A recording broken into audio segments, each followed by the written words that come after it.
Daniel orou, se desatou uma guerra no mundo espiritual. E essa guerra no mundo espiritual fez com que Miguel fosse liberado para poder auxiliar Daniel para que ele recebesse as respostas às suas orações. Mas eu quero destacar algo. Desde o primeiro dia em que Daniel orou, a resposta foi liberada. Veja isso comigo. Desde o primeiro dia que Daniel orou, a resposta foi liberada. E por que a resposta não chegou então? E só chegou depois de 21 dias. Porque quando nós oramos, acontece uma guerra no mundo espiritual. E essa é a razão que faz com que a maioria das pessoas não recebam as suas respostas. Não é que Deus não respondeu, é que há uma guerra que nós precisamos livrar. Então, Daniel ora, desde o primeiro dia Deus responde, mas a resposta não chega. Só chega 21 dias depois. E há um conflito entre seres espirituais. Miguel, que foi enviado para poder batalhar contra o príncipe da Pérsia, que foi o espírito que estava resistindo à resposta às orações de Daniel. Está fazendo sentido para você? Então, cada vez que nós oramos, há uma guerra que acontece no mundo espiritual. Quando você ora, não são apenas palavras. Tuas palavras fazem com que no mundo espiritual se gere uma guerra. Você precisa ficar ciente disso. Você precisa entender que as respostas às tuas orações não chegaram, não porque Deus não respondeu, senão porque há um bloqueio no mundo espiritual, uma resistência no mundo espiritual que está tentando impedir que essas respostas cheguem. Mas eu quero profetizar algo sobre a tua vida nesse seminário, que a partir de hoje você vai receber chaves, você vai receber estratégias para você desbloquear toda a resistência das trevas que está impedindo as respostas às tuas orações. E se você recebe, por favor, comente aí, amém. Porque eu creio firmemente que a partir de hoje algo vai mudar na tua história. Eu creio que esse dia é um marco para você. Você vai contar antes e depois desse dia pela palavra que você está recebendo. Oração é guerra. Nós precisamos entender isso. A maioria das pessoas não entende isso. E a maioria das pessoas crê que Deus não responde às orações que eles fazem. Quando na verdade Deus respondeu, mas há bloqueios no mundo espiritual que precisam ser removidos. Como é que Daniel conseguiu obter a resposta às suas orações? Porque não foi automático. Foi que Daniel fez algo. Tem muita gente que quer que as respostas cheguem de maneira automática. Oram e creem que as respostas vão chegar no mesmo instante. Quando não chegam, se frustram, ficam cansados, ficam esgotados, ficam tristes, ficam magoados com Deus. Daniel fez algo para poder liberar a resposta que Deus já tinha feito, não apenas para ele, sino para toda a nação de Israel. Que foi o que Daniel fez? Daniel aprendeu a acessar os tribunais celestiais e ele fez algo nos tribunais celestiais que liberou essa resposta.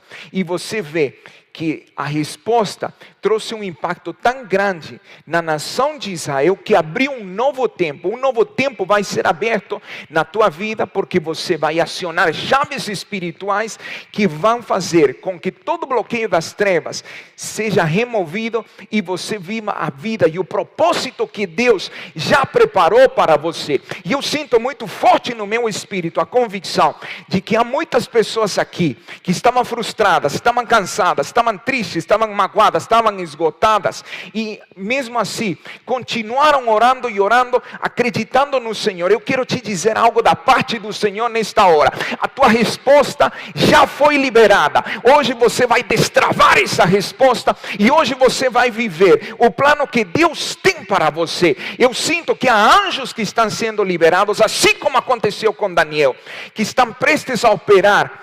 Tudo que você vai começar a acionar aqui na terra vai começar a provocar no mundo espiritual que as respostas às tuas orações cheguem em nome de Jesus. Você crê nisso? Se você crê, por favor, se expresse aí. Coloque amém. Então Daniel orou e desde o primeiro dia Deus respondeu. Deus já te respondeu. Por que as respostas não chegam? Pela mesma razão que não chegavam no tempo que Daniel precisava.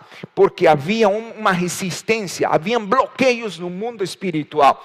E Daniel fez algo que liberou a resposta às suas orações impactou a nação de Israel, que é o que você vai fazer a partir de hoje. Que foi o que Daniel fez? Daniel acessou os tribunais celestiais, e você vai me entender isso daqui a pouco. Mas eu quero te dizer algo: Deus tem para você uma vida abundante. Aí você tem um gráfico, esse gráfico chama-se da roda da vida, mas nada mais do que as diferentes áreas das nossas vidas. Deus quer que você tenha vida abundante em todas essas áreas, e você está aqui para receber essas chaves, para você destravar o seu futuro, para você viver a vida abundante que Deus tem para você, já seja na vida financeira, na sua carreira, na sua saúde, na sua vida social, nos seus relacionamentos, na sua vida emocional, na sua vida espiritual, na sua vida sentimental, em todas as áreas. A vontade de Deus é boa, é agradável e é perfeita. E a vontade de Deus é que você tenha uma vida abundante. Essa palavra abundante significa transbordar. Deus quer que você transborde em todas as áreas. Então por que eu não vivo isso? Sabe por que você não vive isso? Porque você não sabe orar de maneira eficaz. Você não tinha entendido que há uma guerra no mundo espiritual cada vez que você ora. Mas a partir de hoje você vai ter as chaves para destravar essa vida abundante que Deus já liberou para você. E eu quero dizer algo enfaticamente: é preciso parar de ficar aguardando a sua resposta por anos e anos. Tem muita gente aqui aguardando a sua resposta por anos e anos e sofrendo desnecessariamente. Quero te dizer algo: é preciso parar de ficar aguardando a tua resposta e começar a viver a vida abundante que Deus já planejou para você. Mas para isso acontecer, você precisa aprender a orar eficazmente, para remover os bloqueios espirituais e acelerar as respostas às tuas orações. A chave é você aprender a orar eficazmente. Está fazendo sentido para você? E qual é a solução? Apóstolo, eu já entendi que oração é guerra. Eu já entendi que as minhas respostas estão sendo travadas no mundo espiritual, que é uma resistência, que há bloqueios no mundo espiritual. Agora me fale, qual é a solução para isso? A solução é o objetivo desse seminário online. Qual é a solução? Apresentar teu caso nos tribunais celestiais através da intercessão profética. Veja que não estou falando apenas de intercessão. Estou falando de intercessão profética. Apresentar o teu caso nos tribunais celestiais através da intercessão profética, para quê? Para remover os bloqueios espirituais e viver a vida abundante que Deus planejou para você. Essa é a solução. Que você aprenda a apresentar seu caso nos tribunais celestiais. Foi isso que Daniel fez e por isso liberou a resposta. A resposta demorou 21 dias até que Daniel acessou os tribunais celestiais e fez algo nos tribunais celestiais que desatou a sua resposta. Então a resposta vai ser liberada porque você vai aprender a apresentar seu caso nos tribunais celestiais através da intercessão profética. E todo bloqueio, toda resistência das trevas vai ser quebrada. Eu profetizo isso sobre a tua vida. Todo bloqueio, toda resistência das trevas vai ser quebrada em nome poderoso de Jesus. Eu sinto o Espírito Santo, eu sinto a unção do Espírito e eu sei que esse dia é um dia histórico para você, onde o que estava sendo retido, o que as trevas estavam retendo para você, vai ser liberado. O que estava travado vai ser destravado, porque o Senhor vai te dar as chaves para você apresentar o teu caso nos tribunais celestiais através da intercessão profética para remover esses bloqueios espirituais que te impedem ter a vida que Deus já liberou para você. Agora, a chave se encontra em conhecermos Deus como juiz. É impossível falarmos dos tribunais celestiais sem conhecermos Deus como juiz. Sem conhecermos Deus como juiz, não faz nenhum sentido o conceito dos tribunais, porque um juiz opera nos tribunais, e um juiz, ele bate um martelo, ele libera o veredito nos tribunais. Agora, onde que está isso na palavra? Porque eu creio que muitos estão se perguntando isso. Eu nunca ouvi isso dos tribunais celestiais. Será que é bíblico? Claro que é bíblico. Em Hebreus 12, no verso 22 diz: mas chegastes ao Monte Sião e à cidade do Deus vivo, a Jerusalém celestial e a muitos milhares de anjos, a universal assembleia, a igreja dos primogênitos que estão inscritos nos céus, e a Deus, o juiz de todos, e aos espíritos dos justos aperfeiçoados. Veja nesta passagem como é revelada a dimensão dos tribunais celestiais. Veja que Deus é apresentado como o quê? Como o juiz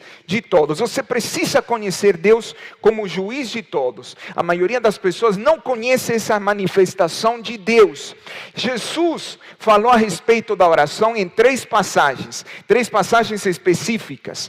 Eu não tenho tempo para te falar de todas as passagens, mas uma das passagens é Mateus 6, onde ele fala do Pai Nosso. Quando vocês orem, vão orar assim, e ele estabelece o Pai Nosso. Depois ele fala em Lucas 11, falando da oração, ele fala de um amigo que importunava um outro amigo para ter respostas. Jesus está falando aí de Deus como amigo.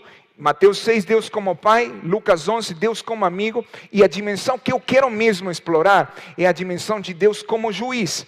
Você acaba de ler e você acaba de ver que existe uma dimensão espiritual dos tribunais celestiais, onde existem anjos, onde Deus se assenta como juiz de todos. Mas em Lucas 18, você vai ver que Jesus fala a respeito da oração e ele introduz a dimensão dos tribunais celestiais. Eu quero que você leia comigo Lucas 18, desde o verso 1, diz: e contou-lhes também uma parábola sobre o dever de orar sempre e nunca desfalecer. Está falando de quê? Está falando de oração, está falando de intercessão. Temos que considerar o que Jesus falou a respeito da oração. 3 passagens. Em cada uma dessas passagens se revela uma dimensão de Deus. Deus como Pai, Deus como amigo e aqui Deus como juiz. Presta atenção no que diz. Verso 2. Dizendo: havia numa cidade um certo juiz que nem a Deus temia, nem respeitava o homem. Havia também naquela mesma cidade uma certa viúva que ia ter com ele dizendo: faça-me justiça contra o meu adversário. E por algum tempo não quis atendê-la, mas depois disse consigo: ainda que não temo a Deus nem respeito os homens, todavia como esta viúva me molesta, hei de fazer-lhe justiça, para que enfim não volte e me inoportune muito. E disse o Senhor, presta atenção nesse verso: ouvi o que disse o juiz, o injusto juiz, e Deus não fará justiça aos seus escolhidos, que clamam a Ele de dia e de noite, ainda que tardio para com eles. Digo-vos que depressa Deus lhes fará justiça. Veja aí que esta é uma passagem na qual Jesus fala a respeito da oração, orar e não esmorecer, e ele conta uma parábola. Toda parábola tem um único objetivo. O objetivo das parábolas é revelar o reino dos céus. Eu quero a câmera, por favor. O reino dos céus. Esse é o objetivo das parábolas. As parábolas têm um único objetivo, que é mostrar as realidades celestiais. Então Jesus contou uma parábola para quê? Para introduzir uma verdade, a verdade dos tribunais. Como é que ele fez isso? Contando a história de um juiz injusto e uma viúva que pedia justiça contra seu adversário. Essa viúva importunava tanto o juiz que ele ficou cansado de que ela o perturbasse o tempo todo e decide fazer justiça. Mesmo não temendo Deus, mesmo não respeitando o homem, ele faz justiça com a viúva porque ela insistia. Porém, onde que ele insistia? Porque aí se encontra a chave. Ele insistia no tribunal. Ele ia importunava o juiz no tribunal. Por anos e anos as pessoas têm insistido na oração no lugar errado, porque não se ensina sobre os tribunais celestiais. Não se fala a respeito dos tribunais celestiais. Mas hoje você está tendo a oportunidade de receber essa revelação que vai fazer toda a diferença na tua vida. E Jesus conclui essa passagem dizendo o seguinte: digo-vos que depressa Deus lhes fará justiça, depressa, de maneira acelerada. Eu quero profetizar sobre a tua vida que as tuas respostas vão chegar de maneira acelerada. Deus vai fazer justiça ao teu caso, você vai apresentar o seu caso nos tribunais celestiais, através da intercessão profética para remover os bloqueios espirituais, e Deus vai te fazer justiça de maneira acelerada. E se você crê nisso, por favor, coloque aí, amém, concorde com essa profecia sobre a sua vida. A intercessão profética é a forma mais eficaz que eu conheço, a forma mais rápida e eficaz que eu conheço para ter respostas às tuas orações e viver a vida abundante que Deus planejou para você. Isso mesmo, a intercessão profética é a forma mais eficaz e rápida que eu conheço para que você destrave as respostas às suas orações. Agora, eu quero te dizer algo. A maioria das pessoas cai em 3 armadilhas quando se fala a respeito da oração e da intercessão. Há 3 armadilhas que te impedem de viver a vida abundante que Deus planejou para você. E a maioria das pessoas cai nisso. A maioria das pessoas ignora essas armadilhas. E a Bíblia diz que nós não podemos ignorar as ciladas do inimigo. Vou te falar dessas 3 armadilhas para que você entenda o que está te impedindo de viver a vida abundante que Deus planejou para você. Esses bloqueios espirituais. Quais são essas 3 armadilhas? A primeira armadilha, que é muito comum, é pensar que a resposta às tuas orações não chega porque não é a vontade de Deus. Quantos de vocês já pensaram assim? A resposta não chegou porque não era a vontade de Deus. Talvez até mesmo alguém te falou, se a resposta não chegou é porque provavelmente não era a vontade de Deus, porque se tivesse sido a vontade de Deus, você já teria recebido a resposta. Eu quero te mostrar uma passagem para você entender que não funciona dessa maneira. Você já entende que a vontade de Deus é boa, agradável e perfeita, e é que você tenha uma vida abundante. Se as respostas não chegaram, não é porque Deus não quer te responder ou porque não é sua vontade, é porque você não está sabendo orar de maneira eficaz. Abre aí, vê aí, Isaías 38. Naqueles dias, Ezequias adoeceu de uma enfermidade mortal e veio a ele o profeta Isaías, filho de Amós, e lhe disse: assim diz o Senhor, põe em ordem a tua casa, porque morrerás e não viverás. Então virou Ezequias o seu rosto para a parede e orou ao Senhor. O que Ezequias fez? Orou. Mas eu quero que você veja como é que ele orou, porque ele não simplesmente orou, ele acessou os tribunais celestiais do Senhor. E disse: Senhor, peço-te, lembra-te agora, guarda essa frase. Lembra-te agora.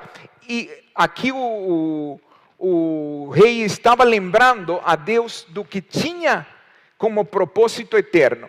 Lembra-te agora de que andei diante de ti em verdade e em coração perfeito e fiz o que era reto a teus olhos. E chorou Ezequias muitíssimo. Então veio a palavra do Senhor a Isaías dizendo: vai e diz a Ezequias: assim diz o Senhor, o Deus de Davi teu pai, ouvi a tua oração e vi as tuas lágrimas, eis que acrescentarei aos teus dias 15 anos, e livrar-te das mãos do rei da Síria, a ti e a esta cidade defenderei esta cidade. Isto te será da parte do Senhor como sinal de que o Senhor cumprirá essa palavra que falou. Eis que farei retroceder 10 graus a sombra lançada pelo sol declinante no relógio de Acaz. Assim retrocedeu o sol os 10 graus que já tinha declinado. Essa é uma passagem muito tremenda, porque nesta passagem nós vemos o seguinte. Eu preciso das câmeras. Nós vemos que o rei Ezequias recebe uma palavra do profeta Isaías. Nessa palavra, Deus disse que ele ia morrer. Presta atenção nisso. Parecerá ser que a vontade de Deus é que ele morresse, sim ou não? Porém, ele faz algo. Ele não aceita isso como a vontade de Deus. Ele começa a aplicar o protocolo dos tribunais celestiais. Ele acessa os tribunais celestiais e ele diz para o Senhor: lembra-te de como eu tenho te servido. Ele apela aos tribunais celestiais, e você vai entender isso melhor daqui a pouco, mas ele apelou aos tribunais celestiais ao ponto que quando o profeta já estava saindo, Deus disse para o profeta: volte, profeta, porque você vai falar algo que meu filho precisa de ouvir. Você vai falar algo que ele acabou de provocar, porque ele acessou os tribunais celestiais. Que foi o que ele provocou? Deus disse, você vai morrer. Ele disse, lembre-se de como eu te servi. O profeta volta e disse, olha, o Senhor disse que você não vai morrer e Ele vai acrescentar 15 anos na tua vida. Pergunto eu, não era a vontade de Deus que ele morresse? Parecerá que sim, né? Porém, ele entendeu que quando se opera nos tribunais celestiais, não é que você manipula a vontade de Deus, senão que você faz com que Deus de fato cumpra o seu propósito. Aqui vemos que Ezequias apelou aos tribunais celestiais a respeito do seu propósito e como ele tinha cumprido esse propósito. E Deus prolongou 15 anos da sua vida, deu vitória sobre seus inimigos, que eram inimigos terríveis, eram inimigos que tinham cercado a cidade, o rei da Síria. E não só isso, que deu um sinal, o sol, ele retrocedeu. Nós vemos que a sombra retrocedeu 10 graus. É assim que vai acontecer com você. Então, a primeira selada que eu vejo é que as pessoas aceitam como sendo a vontade de Deus o ruim que lhes acontece. Não aceite nada ruim na sua vida, chamando isso da vontade de Deus. A vontade de Deus é boa, é agradável, é perfeita. Tudo que foge nisso não é a vontade de Deus. Aqui vemos que o rei entendeu isso. Ele entende que a doença não fazia parte, que ele não tinha que morrer dessa doença. E ele apela aos tribunais celestiais, e Deus não apenas o cura, senão que Deus prolonga a sua vida. Eu quero profetizar sobre a tua vida que assim vai acontecer. Muitos de vocês têm se conformado, dizendo que o ruim que lhes está acontecendo é por causa da vontade de Deus. Dizendo que se as respostas não chegam na sua vida, é porque Deus não quis responder. Isso é uma mentira. Deus já respondeu. A vontade dele é boa, agradável e perfeita. O que está faltando mesmo é você aprender a orar como o rei Ezequias orou, e como o Daniel orou, a maneira eficaz como eles apresentaram seu caso nos tribunais celestiais. Mas é isso que você vai aprender. Mas eu quero te dizer algo, a doença não é a vontade de Deus, a doença não é o plano de Deus. Então por que as pessoas ficam doentes? Eu poderia ter falado que a doença era a vontade de Deus para a minha vida, eu estaria morto. Quando o Senhor me permitiu ter essa experiência, que eu quase morri, eu perguntei para ele, eu vou viver ou vou morrer? E ele me disse, não é para a morte, sim para que a minha glória seja vista. Eu entendi que o que eu estava passando não era da vontade de Deus, porque a doença não é a vontade de Deus, mas que eu precisava alinhar algumas coisas na minha vida e voltar ao propósito que Deus tinha para a minha vida. Foi por isso que eu passei por essa etapa de doença.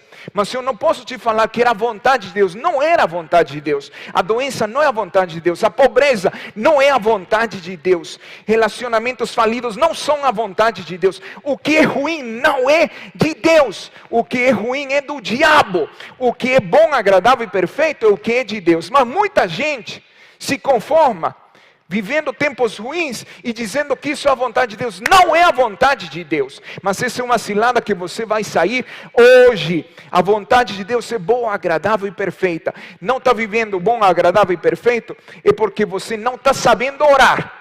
Essa é a diferença. Mas não terceirize a responsabilidade em Deus do ruim que está acontecendo, porque dele não procede nada ruim. Está fazendo sentido para você? Essa é a primeira cilada. Mas tem uma segunda armadilha, que também muita gente cai nessa armadilha. Pensar que a resposta às suas orações não chega porque não é o tempo de Deus. Quantas vezes você já ouviu isso? Ah, se a resposta não chegou é porque não era tempo de Deus. Porque tudo no tempo certo dá certo. E apenas usam uma passagem em Eclesiastes, né? Tudo tem o seu tempo. Eu quero te mostrar algo. Nós já lemos, vamos rever isso. Daniel no capítulo 10. Desde o primeiro dia que Daniel orou, desde o primeiro dia em que aplicaste o teu coração a compreender e humilhar-te perante o teu Deus, foram ouvidas as tuas palavras, e eu vim por causa das tuas palavras. Mas o príncipe do reino da Pérsia me resistiu 21 dias. E eis que Miguel, um dos primeiros príncipes, veio ajudar-me e fiquei ali com os reis da Pérsia. Perceba algo. Desde o primeiro dia a resposta foi liberada. Não chegou, não porque não era o tempo de Deus, era o tempo de Deus. Mas por que a resposta não chegou? Porque existiam bloqueios no mundo espiritual. Você tem que entender que muitas vezes a resposta de Deus não chega na tua vida. Não é porque não é o tempo de Deus, é porque há bloqueios no mundo espiritual. Você precisa aprender a interceder profeticamente para desbloquear as respostas às tuas orações e viver a vida plena que Deus tem para você. Então, não assuma que se a resposta não chegou na tua vida, é porque não era o tempo de Deus. Era o tempo de Deus responder, Daniel. Deus respondeu desde o primeiro dia, mas a resposta não chegou durante 21 dias. Não chegou não porque Deus não tinha respondido. Há muitas coisas que Deus já te respondeu e não chegaram não porque não era o tempo de Deus. Não chegaram porque há uma resistência, há bloqueios no mundo espiritual que você tem que remover para que a resposta de Deus chegue. Foi o que Daniel fez. Daniel apelou aos tribunais celestiais e removeu o bloqueio e a resposta se manifestou. Também eu quero profetizar isso sobre a tua vida, que você vai acelerar os tempos de respostas às tuas orações. Lembre-se da passagem da viúva e do juiz. Jesus disse que Deus faria justiça depressa, aceleradamente. As respostas às tuas orações vão se manifestar de maneira acelerada. Esse é o tempo em que Deus quer te responder. Não diga que se a resposta não chegou é porque não era o tempo de Deus. É o tempo de Deus para a tua vida e as respostas vão chegar. E só quem acredita, por favor, se expresse aí e comente amém. A pior armadilha não é nem a primeira nem a segunda. A pior armadilha é a terceira. A terceira armadilha que a maioria das pessoas caem tentando obter respostas às suas orações, e que elas atiram em todas as direções, sem seguir um passo a passo. Aí você vê o que o apóstolo Paulo fala em 1 Coríntios 9, 26. Diz: eu assim corro, não como a coisa incerta, assim combato, não como batendo no ar. Paulo não fazia guerra batendo no ar, ou atirando em todas as direções. Ele tinha um foco. Muita gente não obtém a resposta às suas orações, não porque não é a vontade de Deus. A vontade de Deus é responder às tuas orações, não porque não é o tempo de Deus, senão porque ficam atirando em todas as direções. Eu vejo isso muito hoje em dia. Vão e fazem diferentes seminários, diferentes treinamentos, vão em conferências de autoajuda, vão também em seminários de inteligência emocional, ficam gritando horas e horas e horas e horas, e ficam animados por alguns dias, mas depois voltam na estaca zero. Começam a tirar em todas as direções. Você precisa de uma direção específica. Você precisa de um passo a passo. Essa é a pior armadilha, porque isso faz com que você se esgote. Um dia você faz uma coisa, no outro dia faz outra coisa. Um dia faz campanha, no outro dia faz jejum, no outro dia faz uma outra coisa. E nada, parece que nada está funcionando. Mas na verdade é que você não está batendo no lugar certo. Você não está fazendo como o apóstolo Paulo diz. Ele diz: eu não luto, eu não desfiro socos no ar, eu não combato batendo no ar, eu tenho um foco. Hoje você vai começar a bater no lugar certo. Você não vai cair nessa armadilha. Deus vai te dar a direção para você obter as respostas às tuas orações. Eu creio firmemente que você vai parar de ficar batendo em coisas que não é para você bater, e você vai bater na tecla certa, e as respostas às tuas orações vão chegar na tua vida. E se você crê, por favor, mais uma vez, se expresse aí, coloque amém. E eu preciso te dizer algo. Você precisa de um passo a passo para remover os bloqueios espirituais, acelerar